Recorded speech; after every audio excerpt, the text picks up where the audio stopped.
وَلَنَبْلُوَنَّكُمْ بِشَيْءٍ مِّنَ الْخَوْفِ وَالْجُوعِ وَنَقْصٍ مِّنَ الْأَمْوَالِ وَالْأَنفُسِ وَالثَّمَرَاتِ وَبَشِّرِ الصَّابِرِينَ ভাইরা আমার, আল্লাহ পাক রব্বুল আলামিন বলেন, হে আমার বান্দা বান্দীরা, আমি তোমাদেরকে কখনো কখনো পরীক্ষা করব, ভয় দিয়ে কখনো তোমাদেরকে পরীক্ষা করব। আমি আল্লাহ তাআলা অসুস্থতা দিয়ে আমি আল্লাহ তাআলা কখনো কখনো তোমাদেরকে সম্পদ দিয়ে পরীক্ষা করব। কখনো কখনো আমি আল্লাহ তাআলা সম্পদ ছিনে আনিয়া পরীক্ষা করব।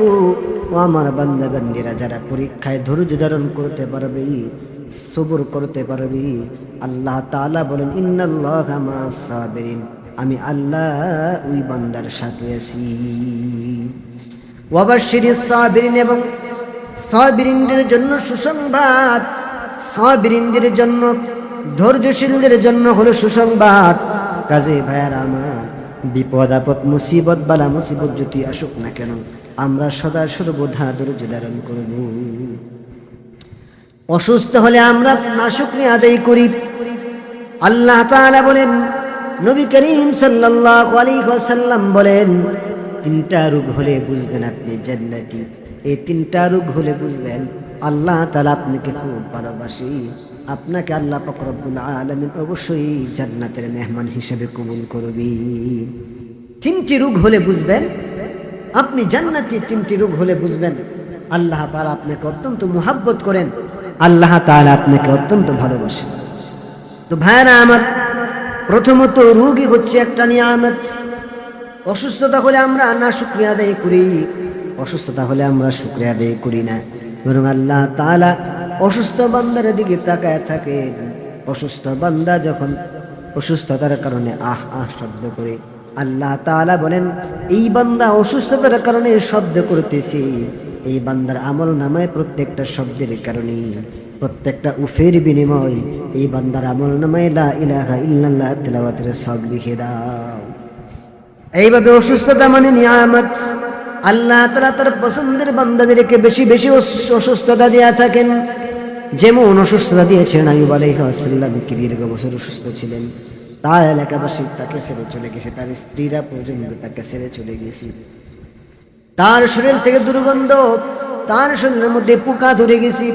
কিন্তু আল্লাহর ওলি, আল্লাহর সেই বন্ধু কখনো না শুকরিয়া আদায় করে না, শুকরিয়া আদায়ের মধ্যেই থাকলেন। আল্লাহ তাআলা আবারও তার সম্মান, তার যশকে ফিরিয়ে দিলেন। কাজে ভাইয়ারা আমার, অসুস্থ যখন হয়ে যাবে, যত বড় অসুস্থ হই না কেন, সদা সর্বদা আমরা শুকরিয়া আদায় করব। তো ভাইয়ারা আমার, যে তিনটি রোগ হলে বুঝবেন আপনি জান্নাতি, আল্লাহ তাআলা আপনাকে অত্যন্ত মুহাব্বত করেন। এক নাম্বার, সর্দি জ্বর। যার সর্দি জ্বর সবসময় লেগেই থাকে, বুঝবেন যে আল্লাহ তাআলা আপনাকে অত্যন্ত মুহাব্বত করে। নবী করিম সাল্লাল্লাহু আলাইহি সাল্লাম প্রায় 14 দিনের মতো অসুস্থ থেকে, জ্বর ঠান্ডা থেকে, তারপরে তিনি ইন্তেকাল করেছিলেন। কাজে যাদের সর্দি জ্বর লেগেই থাকবে সবসময়, এই রোগটা বুঝবেন যে আল্লাহ তাআলা আপনাকে অত্যন্ত মুহাব্বত করে। 2 নাম্বার, চুলকানি, অ্যালার্জি। যার সবসময় লেগেই থাকে, বুঝবেন যে আল্লাহ তাআলা আপনাকে অত্যন্ত মুহাব্বত করে, ভালোবাসা, আল্লাহ তাআলা আপনাকে জান্নাত দান করবেন। এবং 3 নাম্বার, চোখ ওঠা। চোখ ওঠা, এই তিনটা রোগ যার ভিতর থাকবেন, বুঝতে হবে ওই ব্যক্তি জান্নাতি, ওই ব্যক্তিকে আল্লাহ পাক রব্বুল আলামিন অত্যন্ত মুহাব্বত করে থাকেন। কাজে এই তিনটা রোগ যাদের আছে, যাদের সবসময় লেগেই থাকে, আপনারা খুব নারাজ হবেন না, খুব কষ্ট পাবেন না, নাশুকরিয়া করবেন না, সদা সর্বদা শুকরিয়া আদায় করেন। এই তিনটা রোগের কারণে আল্লাহ তাআলা আপনাকে পরিপূর্ণ ক্ষমা করে জান্নাতের মেহমান হিসাবে কবুল করতে পারেন। কাজী ভাইয়েরা আমার, এই তিনটা রোগ যদি হয়ে থাকে আমাদের, আমরা কখনো নাশুকরিয়া করব না, অসন্তুষ্ট হব না, আল্লাহ তাআলার প্রতি কৃতজ্ঞতা আদায় করব, আল্লাহ তাআলার প্রতি সবসময় বিশ্বাস রাখবো যে না, আল্লাহ তাআলা যেটা আমার জন্য দিয়েছেন সেটা হয়তো আমার জন্য ভালোই ছিল, এই জন্যই আল্লাহ তাআলা এটা আমাকে দান করেছেন।